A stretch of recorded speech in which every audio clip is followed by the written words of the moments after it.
Bueno, pues vamos a repasar aquí los estándares de aprendizaje evaluables de química de segundo de bachillerato.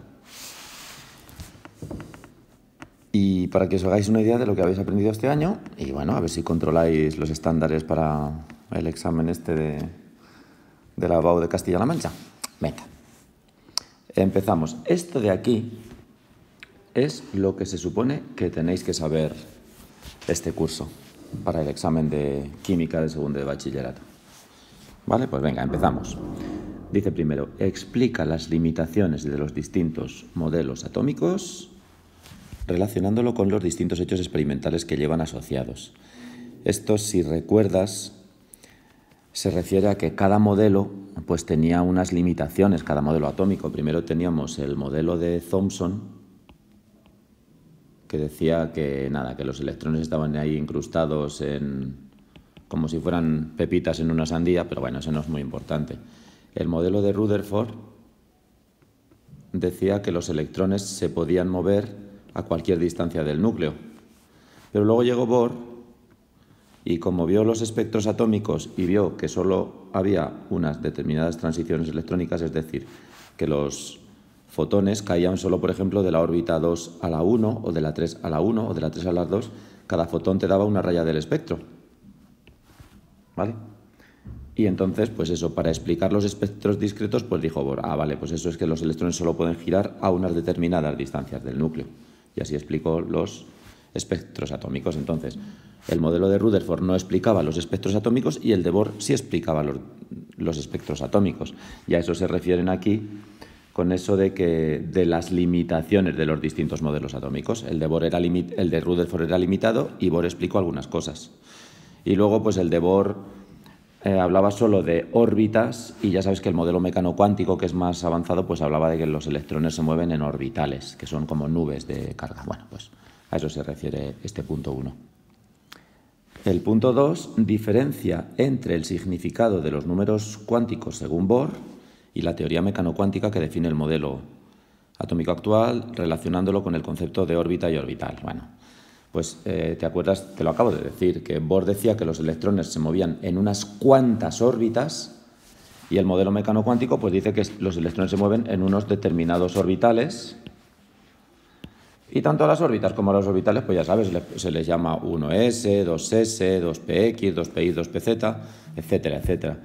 Entonces, órbita se refiere a la trayectoria que sigue cada electrón en el modelo de Bohr, también en el de Rutherford. Y orbital, pues son las nubes de carga, las zonas de probabilidad donde se mueven los electrones. Un electrón tiene un 99% de moverse en cada orbital, pues eso es una zona de mucha probabilidad de que se mueva un electrón en un átomo. Ya sabes que, por ejemplo, si tienes el orbital 2pz, pues dices, venga, pues con los números cuánticos NL, M y S, pues venga, la capa 2. Ya sabes, el número cuántico indica la energía y el tamaño del orbital. Luego L, pues si es tipo P, 1.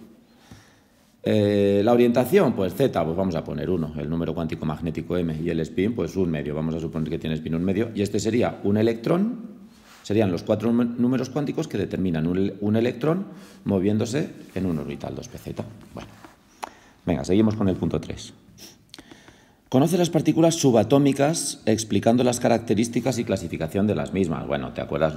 Las partículas subatómicas, fundamentalmente, te tienes que saber estas. El protón, el neutrón y el electrón. El protón pues tiene carga positiva, el neutrón no tiene carga y el electrón tiene carga negativa. Luego, la masa del protón y del electrón son parecidas, las masas son parecidas, y la del electrón pues me parece como unas 1850 veces menos que la del protón o que la del neutrón, o sea que el electrón es más pequeñito. Los protones y neutrones están en el núcleo y los electrones pues están girando alrededor. Y ya sabes que luego cada protón y cada neutrón están formados por 3 quarks. Venga, siguiente. Determina la configuración electrónica de un átomo conocida su posición en la tabla periódica y los números cuánticos posibles del electrón diferenciador. Bueno, pues ya sabes que te tienes que saber en la tabla periódica más o menos, esto de así, que te lo he explicado ya en varios vídeos. Y, por ejemplo, pues aquí estaban hidrógeno, litio, sodio, berilio, magnesio. Bueno, pues si te dicen magnesio, tú sabes que está en el 1, 2, periodo 3, y aquí acaban en S1, S2, pues ya sabes que el magnesio acaba, bueno, sería 1S2, 2S2, 2P6, y su configuración acaba en 3S2. Vale, pues a eso se refiere la configuración electrónica de un átomo de magnesio. Conocida su posición en la tabla periódica, ¿ves? Te la conoces, pues ya sabes que acaba en 3S2. Y luego los números cuánticos posibles del electrón diferenciador, pues se refiere a que si te coges los dos últimos electrones en este caso, pues yo qué sé, pues puedes decir que este es el último electrón, un electrón diferenciador, este también sería, claro. Pero bueno, cogemos el que he dicho, pues ¿qué números cuánticos tendría? Pues ya sabes, N, L, M, S, pues serían capa 3, pues 3. L, como es orbital S, 0. Y M, como solo puede valer como máximo hasta L, pues 0. Y spin, pues mira, lo dibujo para abajo, luego podemos poner spin menos un medio y ya está. A eso se refiere con los números cuánticos posibles del electrón diferenciador. Lo de la reactividad de los elementos, bueno, pues ya sabes que, por ejemplo, los gases nobles, el neón, tiene configuración electrónica 1s2, 2s2, 2p6, claro, tiene la última capa completa. Luego este átomo de neón, el elemento neón, no reacciona porque ya tiene su última capa completa. Sin embargo, pues ya sabes, el sodio, por ejemplo, ya sabes que como tiene de configuración electrónica 1s2, 2s2, 2p6, 3s1, pues este electrón tiende a perderlo, porque así esta será su última capa y la tendrá completa. Bueno, pues tiende a perderlo y se convierte en un ion Na+, ¿no? Y, por ejemplo, pues el cloro, ya sabes que tiende a perder un electrón, o sea, a ganar, perdón, el cloro tiende a ganar un electrón y se convierte en Cl-, y bueno, pues el sodio y el cloro se unen para formar el cloruro de sodio, que es una red de iones positivos y negativos, en fin, una sustancia iónica, pues todo esto ya sabes que lo hemos dado. Venga, bueno, por ejemplo, si tienes solo el sodio más, pues, o sea, el sodio tiende a perder electrones, y si tienes solo sodio más, pues ya tienes y se forma un metal, una red de iones positivos rodeado de una nube de electrones. Bueno, pues cada elemento pues tiene sus características dependiendo de su configuración electrónica. Otro estándar de aprendizaje evaluable argumenta la variación del radio atómico, potencial de ionización, afinidad electrónica y electronegatividad en grupos y periodos, comparando dichas propiedades para elementos diferentes. Bueno, ya sabes que tienes un vídeo o más vídeos de estos y que las propiedades periódicas se refiere a eso. Pues ya sabes que en la tabla periódica, pues, ¿cuáles eran? Mira, el potencial, mejor, no deberían decir potencial, deberían decir energía de ionización, porque se mide en julios y es una energía. Pues si fuera potencial se mediría en voltios, pero bueno. Antiguamente se decía potencial, debería decirse energía, pero bueno, me valen las dos cosas. Energía de ionización o potencial de ionización, afinidad electrónica y electronegatividad, pues ya sabes que aumentan para allá en la tabla periódica. Bueno, este de aquí, el helio, no tiene electronegatividad porque no comparte electrones en un enlace, pero bueno. Y luego en grupos y periodos, comparando dichas propiedades, bueno, pues ya sabes, el radio atómico pues aumenta para acá en la tabla periódica. La electropositividad también aumentaría para acá. En fin, tienes vídeos de esto ya hemos hecho muchos ejercicios, así que ya lo sabes. Dice aquí, justifica la estabilidad de las moléculas o cristales formados empleando la regla del octeto o basándose en las interacciones de los electrones de la capa de valencia para la formación de los enlaces. Bueno, pues lo que te he dicho antes, lo del enlace químico, que si el sodio tiende a perder un electrón, el cloro tiende a ganar un electrón y al final se forma una red de iones positivos y negativos unidos por fuerzas eléctricas. O, por ejemplo, el carbono se une con hidrógenos compartiendo electrones hasta completar su última capa, ¿no? Regla del octeto. Esto sería una sustancia covalente, una molécula covalente. Esto sería una sustancia iónica. En fin, bueno, pues de todo esto va el punto 7. El punto 8...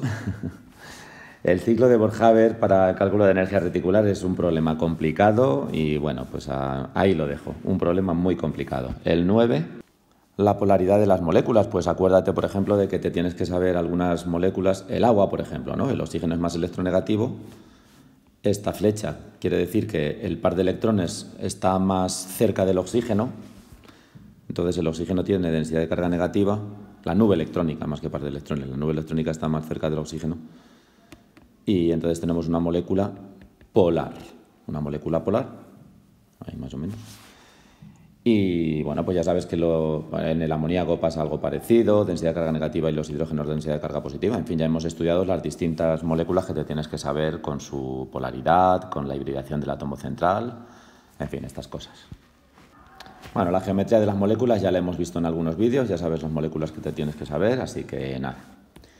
En el 11 explica la conductividad eléctrica mediante el modelo de gas electrónico. Bueno, pues nada, pues ya sabes que, por ejemplo, un metal, el sodio, está formado por iones positivos rodeados de una nube de electrones. Los electrones se pueden mover libremente, pues ya sabes que esa movilidad de electrones hace que si pones aquí dos cables, pues los electrones se puedan mover por el cable y conducir la corriente eléctrica y ya está. Te lo estoy resumiendo mucho, pero claro, de eso se trata.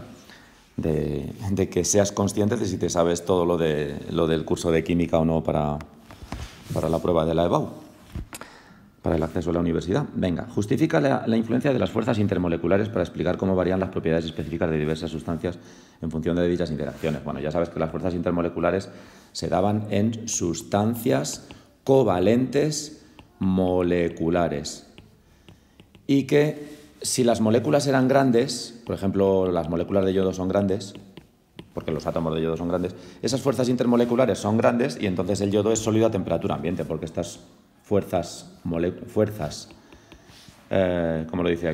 intermoleculares, pues son bastante grandes. Las moléculas pues hay que calentar mucho para que se separen y pasen de sólido a líquido y luego de líquido a gas al calentar, en fin. Y luego los tipos de fuerzas intermoleculares, pues ya te acuerdas que eran estos. Los puentes de hidrógeno, las fuerzas dipolo-dipolo y las fuerzas de London, que, bueno, pues en general a estas de aquí se les suele llamar fuerzas de Van der Waals. Pero bueno, fuerzas intermoleculares. Los puentes de hidrógeno, pues ya sabes que se dan en moléculas que tienen uno de estos tres elementos, FON, con hidrógeno. FON con hidrógeno, pues por ejemplo en el agua.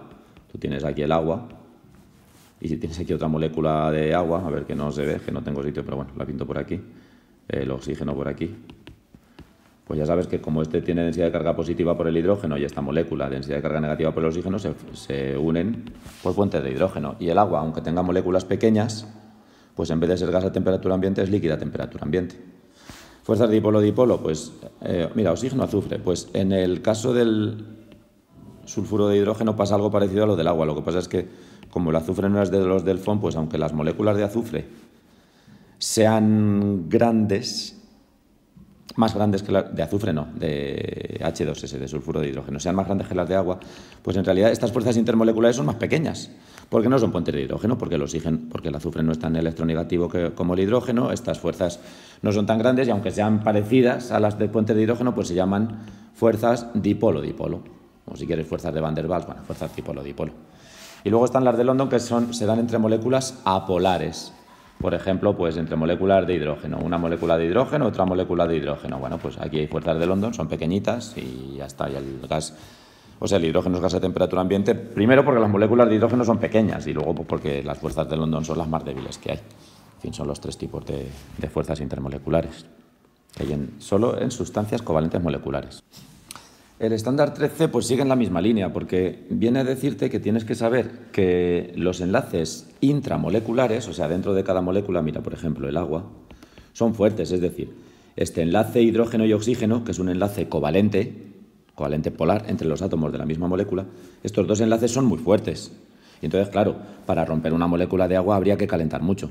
Sin embargo, dos moléculas distintas pues ya están formadas, o sea, están unidos por fuerzas intermoleculares, en este caso puentes de hidrógeno, pero que son ya más débiles. Entonces, si tú calientas agua, las moléculas se separan, esta se va por aquí, esta se va por aquí, porque este enlace se rompe con relativa facilidad, pero claro, esto sería un enlace intermolecular, en este caso puentes de hidrógeno. Pero dentro de la misma molécula, estos enlaces intramoleculares son muy fuertes, son covalentes, enlaces covalentes muy fuertes, y hay que calentar mucho para romperlos. Y por eso dice lo del comportamiento físico-químico de las moléculas. Pues claro, cada molécula se va por su lado y reaccionan por su lado, pero dentro de una... Cada molécula se va por su lado si calientas. Pero estos enlaces intermoleculares hay que dar relativamente poca energía para romperlos y que las moléculas se vayan. Pero para romper la molécula, es decir, para que se produzca una reacción química, hay que romper estos enlaces que ya son muy fuertes. Por cierto, si las moléculas se separan, eso es un proceso físico, porque no se rompe la molécula, no se destruye la sustancia, por así decirlo. Bueno, no cambia la sustancia, porque si tú calientas, las moléculas se separan, pues bueno, sigue siendo agua, sigue siendo moléculas de agua. Pero si ya calientas mucho, puedes llegar a romper los enlaces intramoleculares y romper la molécula, y entonces a eso ya se le llama proceso químico, reacción química. Bueno, seguimos. Bueno, lo de usar material de laboratorio, evidentemente no te lo van a preguntar en el examen, y lo de obtener ecuaciones cinéticas, pues sí, acuérdate de cómo hemos visto cómo se obtenían las ecuaciones cinéticas. ¿Te acuerdas? Por ejemplo, decíamos V es igual a K por la concentración de A elevado a 1 por la concentración de B elevado a 2, te daban las tablas estas, en fin. Eso pues también tienes vídeos hechos. Los factores que modifican la velocidad de una reacción, ¿te acuerdas? Estos te los tienes que saber. Pues, por ejemplo, si tú tienes una sustancia, bueno, dos sustancias A más B para dar C más D, pues los factores, por ejemplo, la temperatura. La temperatura. Si tú calientas mucho, las moléculas de los reactivos se mueven más deprisa, chocan más deprisa y aumenta la velocidad de reacción. Así que ya tienes uno, la temperatura. La presión también. Si aumenta la presión, las moléculas chocan con más facilidad y entonces aumenta la velocidad de la reacción. El uso de catalizadores, ¿no? Catalizadores, pues si tú echas un catalizador que favorece esta reacción, pues ya, pues nada, pues aumenta la velocidad de la reacción porque ayuda a que las moléculas de A y B choquen más deprisa. ¿Qué más? El grado de división de los reactivos. Imagínate que las sustancias A y B hay dos metales ahí muy compactos, pues entonces difícilmente van a reaccionar. Pero si tú divides en vez de tener ahí unos bloques compactos, divides esos reactivos para que las moléculas choquen mejor por más sitio, o se meta el oxígeno, si esto es oxígeno, por ejemplo, lo que sea. Bueno, pues entonces el grado de división de los reactivos ayuda a que se produzca las reacciones. Y no, se me está olvidando alguno por ahí, pero vamos, lo tienes por ahí en la teoría. Bueno, luego el funcionamiento de los catalizadores. Bueno, no es difícil que te pregunten esto, pero bueno, ya te acuerdas de lo que es un catalizador.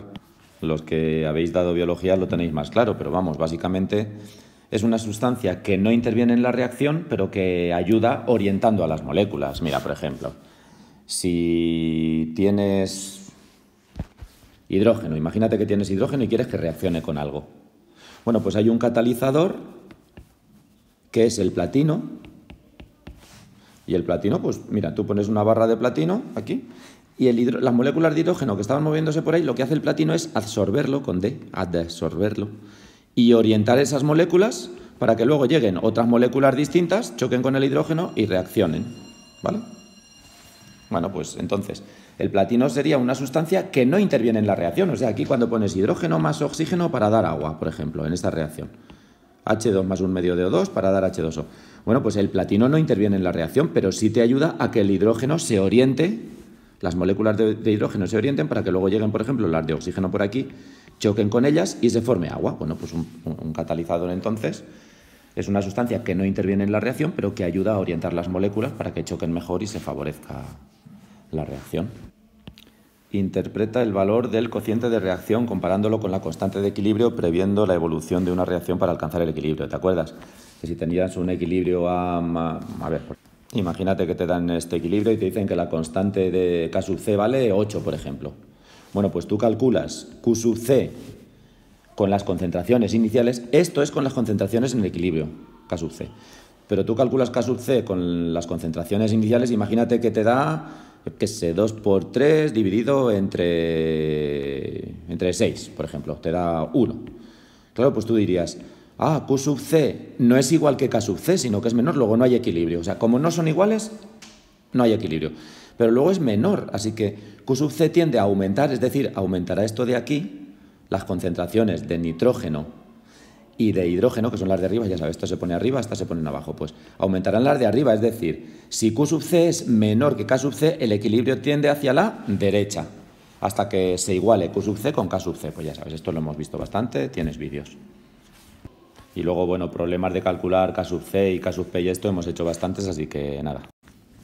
Otro aquí, calcula las concentraciones o presiones parciales de las sustancias presentes en un equilibrio químico empleando la ley de acción de masas. Bueno, esto de la ley de acción de masas es esto de K sub C, que si tienes, por ejemplo, A más B para dar C más D, pues ya sabes, C más D más 2D, por ejemplo, pues sería concentración de C por concentración de D elevado a 2, y si aquí, por ejemplo, es 3A, pues sería concentración de A al cubo partido por concentración de B, si aquí es un 1, pues elevado a 1, y aquí en la C sería un 1 elevado a 1. A esto se le llama ley de acción de masas, ¿eh? Vale. Y luego dice, ¿cómo evoluciona al variar la cantidad de un producto a un reactivo? Bueno, pues eso ya sabes que es la ley de Le Chatelier. Bueno, también se ve en la ley de acción de masas, pero vamos, fundamentalmente la ley de Le Chatelier. ¿Te acuerdas que si, por ejemplo, imagínate que tienes el equilibrio y quitas D? Te dicen, quitamos parte de D. Pues entonces el equilibrio se va hacia la derecha para que vuelva a haber más D. Ahora te dicen, imagínate que añadimos más C. Pues entonces el equilibrio se va para la izquierda para que haya menor C, ya sabes. La ley de... El principio de Le Chatelier pues dice que el equilibrio te reacciona para contrarrestar lo que se le hace. Esto también se ve aquí, ¿eh? Porque como la K sub C se tiene que contrarrestar, pues si le quitas D, por ejemplo, pues el equilibrio va hacia la derecha para que vuelva a haber más D y la K sub C vuelva a ser igual. Pero bueno, todo esto ya lo hemos visto. Luego, problemas de grado de disociación ya hemos visto muchos. Ya sabes, cuando hacías estas tablas, que era el segundo entre el primero, ¿no? Si esto era X y esto era 2, por ejemplo, pues el grado de disociación era 2 entre X. Lo de la solubilidad, pues te acuerdas, por ejemplo, si era, a ver, no sé, CaCl2, por ejemplo, no me acuerdo, bueno, da igual. Sería Ca2 más 2Cl menos, ¿te acuerdas que se hacían aquí las concentraciones C00 iniciales, luego C menos SS y 2S, y el producto de solubilidad pues era igual a S por 2S al cuadrado, es decir, en este caso sería 4S cubo. Esto es la solubilidad en mol partido por litro y esto sería el producto de solubilidad, ¿vale? Pues de eso te habla aquí, solubilidad y producto de solubilidad. La solubilidad te da lo que se disuelve esto como máximo, pues si te da, por ejemplo, imagínate que la solubilidad te da 8 moles partido por litro, pues quiere decir que en cada litro como mucho se disuelven 8 moles. Pues te dice, ¿cuántos se disuelven en 100 litros? Bueno, en 10 litros. Pues haces una regla de 3. Si en un litro se disuelven 8 moles, pues en 10 litros X moles. Y si te dicen, ¿cuántos gramos se disuelven? Bueno, pues pasas al final los moles a gramos y ya está. Aplicar el principio de Le Chatelier para predecir la evolución de un sistema, al modificar, utilizando como ejemplo la obtención industrial del amoníaco. Anda, no me había dado cuenta de que te pone este ejemplo. Bueno, pues la obtención industrial del amoníaco es esta. N2 más H2 para dar NH3. Pues mira, a ver si te ponen esta en el examen. Si lo ajustamos así un poquito, podría ser aquí un 2 y aquí un 3, por ejemplo. Bueno, estaría bien así.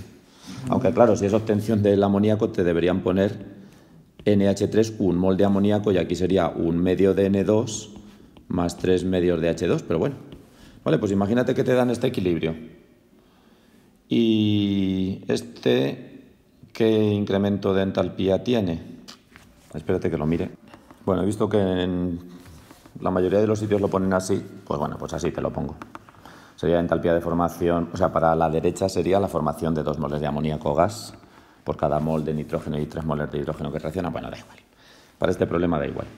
A ver, estábamos aquí, en este estándar. Vale. Bueno, pues dice, al modificar la temperatura, la presión, volumen o concentración... Bueno, pues imagínate que te preguntan, ¿cómo variará la concentración de amoníaco? ¿Vale? ¿Cómo variará la concentración de amoníaco si se aumenta la temperatura, por ejemplo? Imagínate, si la temperatura aumenta, acuérdate de las reglas mnemotécnicas que te di, aumenta. Pues si la temperatura aumenta, el sistema se desplaza en sentido endotérmico. Endotérmico. Fíjate que aquí incremento de entalpía es negativo, menor que 0 es negativo. ¿Ves? Y menor que 0 quiere decir negativo. Negativo. Pues entonces negativo para la derecha será exotérmica, para la izquierda la reacción será endotérmica. Entonces si aumenta la temperatura, el equilibrio se desplaza en sentido endotérmico, pues hacia la izquierda, para así absorber el exceso de calor, de acuerdo con la ley de Le Chatelier, para contrarrestar lo que se le hace, en fin, esas cosas. Pero bueno, yo aquí te explico ahora las reglas mnemotécnicas. Luego, si aumenta la presión, si la presión aumenta, el volumen disminuye, es decir, el volumen se hace menor. Luego el sistema se desplaza para que haya menos moles gaseosos ¿Y dónde hay menos moles gaseosos? ¿A la izquierda o a la derecha? Pues a la derecha. Pues entonces el equilibrio se desplaza hacia la derecha, ya digo, para que haya menos moles gaseosos y así pues la presión vuelva a disminuir de acuerdo con la ley de Le Chatelier. El volumen, pues ya sabes, al revés que la presión.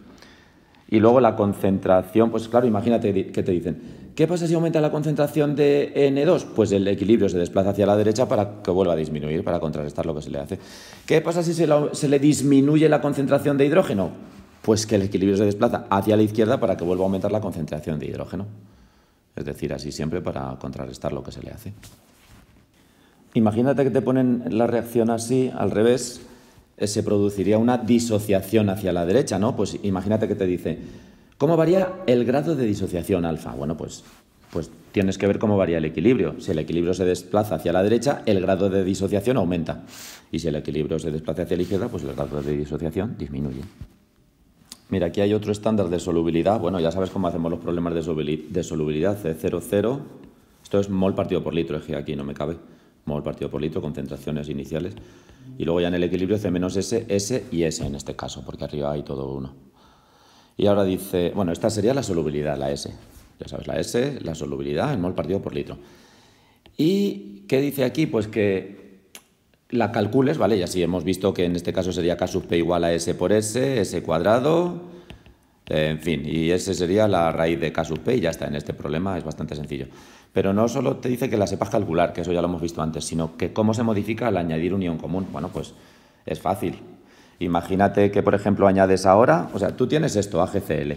Pues imagínate que ahora añades, por ejemplo, NaCl. ¿Qué ocurre cuando estás añadiendo NaCl? Pues que se ioniza en Na más y Cl menos. Es decir, estamos añadiendo un ion común, Cl menos. Estamos añadiendo más Cl menos. Y ya sabes que el equilibrio varía, el equilibrio se modifica para contrarrestar lo que se le hace. Bueno, pues entonces, si el equilibrio actúa, entre comillas, para modificarlo, contrarrestar lo que se le hace, pues si tú al añadir NaCl estás añadiendo un ion común, Cl-, el equilibrio se desplazará hacia la izquierda para que haya otra vez menos Cl-. Pero ¿qué pasa al desplazarse el equilibrio hacia la izquierda? Que la solubilidad será menor, porque claro, lo de aquí disminuye también, luego la solubilidad disminuye. Es decir, al añadir un ion común, la solubilidad disminuye porque el equilibrio se desplaza hacia la izquierda. Bueno, lo de ácidos y bases, este tema yo creo que ya lo hemos machacado bastante, ¿eh? Lo hemos estudiado un montón. Lo de ácidos y pares conjugados, pues te acuerdas. Por ejemplo, H2S reacciona con agua para dar, pues si cede un protón, pues sería HS menos más H3 o más. Pues H2S, como cede un protón, es un ácido, esta sería una base, ácido 1, base 1, y este ácido se convierte en esta que sería su base conjugada, ya podemos llamar base 1, base conjugada, 1. Y esta base pues se convierte en esto que sería el ácido conjugado, pues estos son dos pares conjugados, esto ya lo sabes. Luego, el carácter ácido básico neutro y la fortaleza de distintas disoluciones según el tipo de compuesto, determinando el valor del pH, todo esto. Hemos hecho muchos problemas, ya no te insisto en esto. Lo del procedimiento de volumetría ácido-base, bueno, esto es lo de las reacciones de neutralización, ¿te acuerdas? HCl más NaOH para dar la sal correspondiente, que es NaCl más agua. Espera, te lo pongo mejor. Pues eso, ya sabes, ácido más base para dar sal más agua es una reacción de neutralización. Y el procedimiento, pues nada, pues sería simplemente, pues tú quieres, quieres por ejemplo determinar la concentración de NaOH que hay aquí, en un vaso, pues pones aquí una bureta con el ácido, una disolución de ácido clorhídrico, y vas dejando caer gota a gota hasta que te cambia de color, porque aquí has añadido un indicador. El indicador, pues al principio la disolución está violeta. Pero cuando caiga la suficiente cantidad de ácido para que reaccione todo el NaOH, pues te va a cambiar de violeta a transparente. Y entonces, pues eso va a indicar que se ha producido la neutralización, que se produce cuando los moles que había de NaOH te reaccionan con los moles que has echado de HCl. Y así, pues nada, pues ya sabiendo los moles que tenías de HCl, pues ya calculas los moles que había aquí abajo de NaOH. A esto se le llama una volumetría ácido-base. O sea, consiste en averiguar los moles que había aquí abajo de NaOH echando ácido clorhídrico desde arriba. Entonces, cuando te cambie de color, cuando el violeta te cambia a transparente, pues eso indica que todo el HCl que había aquí arriba en la bureta te ha reaccionado con todo el NaOH que había aquí abajo. Entonces ya, pues calculando los moles de HCl que has gastado aquí, imagínate que dices, he gastado 25 mililitros, pues ya te haces lo de los factores de conversión. 0,1 mol partido por no sé cuántos mililitros. Y aquí un mol, pues tantos moles de NaOH que te han reaccionado y ya está, pues ya sabes los moles que había y ya está. Y si sabes los litros que había, pues ya está, moles de NaOH que te han reaccionado entre los litros que hayas echado aquí de NaOH, ya tienes la concentración, los moles partido por litro de concentración de NaOH. Y nada, pues esto sería la volumetría ácido-base. De estos problemas, pues ya sabes que hemos hecho un montón. Tenéis ahí los vídeos. Y también os dejé en Mindkeefi un enlace donde ves este experimento, acuérdate. Lo tienes ahí en mindkeefi.blogspot.com, pinchas en ácidos y bases y tienes ahí un vídeo de 2 minutillos para ver cómo se hace esta práctica. Pues si te preguntan, pues bueno, pues ahí puedes ver el procedimiento.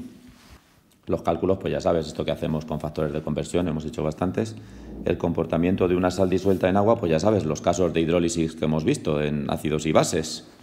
Lo de, por ejemplo, echabas el NH4Cl, se te disocia en NH4 más Cl menos, los Cl menos quedan solvatados, el NH4 reacciona, te lo pongo aquí arriba, el NH4 más reacciona con agua y te da NH3 más, H3O más, y como te suelta H3O más, pues te da un pH ligeramente ácido. Bueno, pues todo esto ya lo hemos visto. Esto de aquí es lo mismo que esto de aquí, o sea que no insisto en ello, es lo mismo y míratelo en el vídeo, te lo acabo de explicar. Y como llevamos más de media hora de vídeo, pues lo voy a guardar y ahora sigo grabando otro vídeo porque esto ya es demasiado largo. Venga.